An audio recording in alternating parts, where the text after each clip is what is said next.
Quite understandably, many people confuse karmic soulmates with twin flame partnerships. In my opinion, this is because twin flame really hasn't been understood well enough. It's been Hollywoodized, it's been romanticized, and it hasn't been taught for what it really is. Karmic soulmate connections and twin flames are completely different. Let me describe a karmic connection to you and the difference between the twin flame at the end so that you can see the difference for yourself. If you meet a romantic karmic soulmate, then you may have this experience, which is that no matter where you are, in a crowded station, in a room somewhere with loads of people, you spot each other, your eyes meet, and time stands still. The reason for this is that your soul energies have connected. Now, it's not an overly intense connection, but it's enough for you to feel an instant affinity with each other.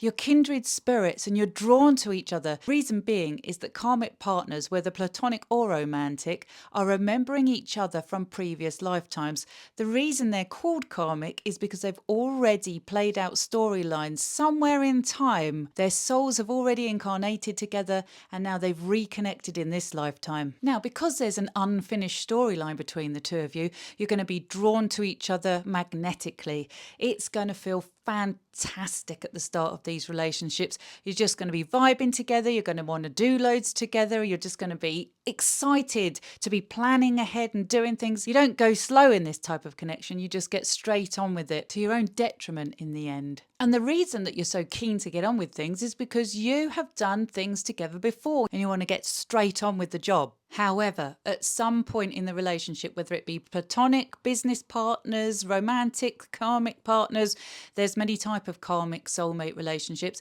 At some point, the red flags are going to start showing. But here's the thing. You just ignore them. Why is this? It's because your ego is invested in this connection. You haven't yet done enough to strip away the programming, strip away all of what you've carried in from other past lives, strip away that storyline that I'm talking about, or let go of who you are physically in order to self-realize who you are spiritually speaking. In other words, an eternal soul of unconditional love. So you're coming at this relationship from your wants, your needs, your expectations. And when that person doesn't line up to what you think they should be doing, how you think they should be behaving and acting, well, the gloves are off. And on that note, at the same time, you still aren't going to get rid of this person out of your life because there is an egoic reason as to why they're there. Maybe you feel good with them on your arm. Maybe they're beautiful, stunning, and they're elevating you in some way. Maybe you feel fantastic because it's a career opportunity and they're elevating your status career-wise. There's always a buy-off or a trade-off where you're ignoring the red flags about authenticity, about the amount of unconditional love, and you are foregoing your own self-love, self-appreciation, and you are ignoring it in order to get gains mentally. In other words, you're being stubborn. You refuse to see those red flags, even though everybody's pointing out to you that this person isn't right for you, they're not good in your lives, they're the wrong frequency for you, but still you keep going because you're living a fantasy, an idea out in your head. You're not being authentic to the heart. So in time, the inevitable happens. You know, the magic wears off from the connection. You're fully grounded in this world. All of the lust feelings, the chemicals wear off too.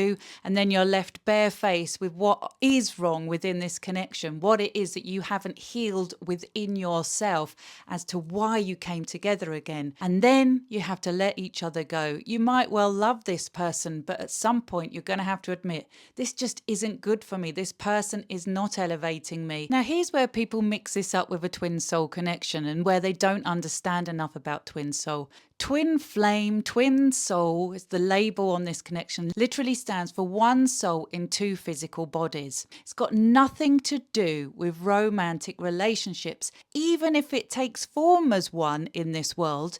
Twin flame is all about realizing your soul self and demonstrating to yourself as much unconditional love for yourself as you do to the other. Unconditional, no expectations, no needs, no wants, no matter where they are, no matter what they're doing, no matter whether they're with you or not with you. And in separation, you learn just as much, if not more, than you do by being together. So twin flames are rarely together because in order to understand understand unconditional love, most of us need to be separate from one another to really get to grips with source energy and who we really are at the soul. Karmic partners force us to find unconditional love of self because we aren't doing that. We're not loving ourselves as unconditionally as we love others. And so we have to go our own ways. But these are not one soul in two bodies. These are two separate souls that have been magnetized in together because they're of a similar frequency, similar mindset, and have similar lessons to master. So I just want to finish on this. I don't care what anybody says. Twin flame is not about a toxic relationship. I live it, I breathe it, I experience this connection for myself. Twins are not toxic to one another. How can they be? They are the same soul energy. No, you may not need to be together in this lifetime. No, circumstances might come in that keep you apart. Language barriers, cultural differences, age gaps.